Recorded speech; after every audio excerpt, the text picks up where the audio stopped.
à tous et bienvenue en Italie. Aujourd'hui, Alfa Romeo a mis les petits plats dans les grands puisque nous sommes au musée de la marque pour la présentation de la toute nouvelle Giulia.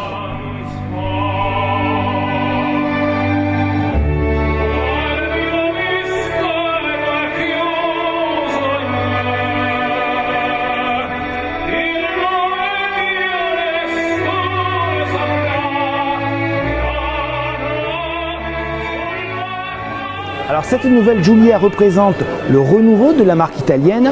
Alfa Romeo veut désormais concurrencer BMW, Audi ou Mercedes, et au niveau des lignes de cette Giulia, c'est une vraie réussite, même si elle s'inspire beaucoup quand même de la BMW série 3. On a affaire à un véhicule particulièrement dynamique. Par exemple, on a des porte-à-faux avant et arrière très courts, un long empattement, un long capot aussi, et on retrouve bien sûr l'identité italienne de face avec le Bischione qui a été réinterprété pour l'occasion, une large calandre qui fait référence bien sûr au modèle historique de chez Alfa Romeo. Ici on a affaire à la version la plus puissante, la version Quadrifoglio Verde, qui se caractérise par des jantes de 19 pouces, du carbone, des prises d'air, un aileron. C'est sportif mais également très dynamique.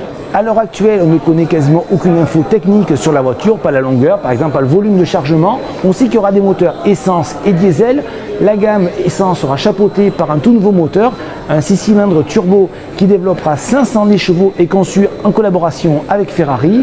Elle sera disponible en propulsion mais également en 4 roues motrices. Alfa Romeo annonce des informations assez intéressantes sur le papier, comme par exemple la direction la plus directe du marché ou le meilleur rapport poids-puissance de la catégorie. À l'heure actuelle, difficile de dire si c'est vrai ou non. Au niveau de l'habitacle, soyons francs, on ne l'a pas vu, on a juste observé quelques détails, comme par exemple une molette permettant de choisir différents modes de conduite. Vous aurez également un système qui permet de diriger tout le système multimédia façon MMI par exemple de chez Audi ou eDrive de chez BMW.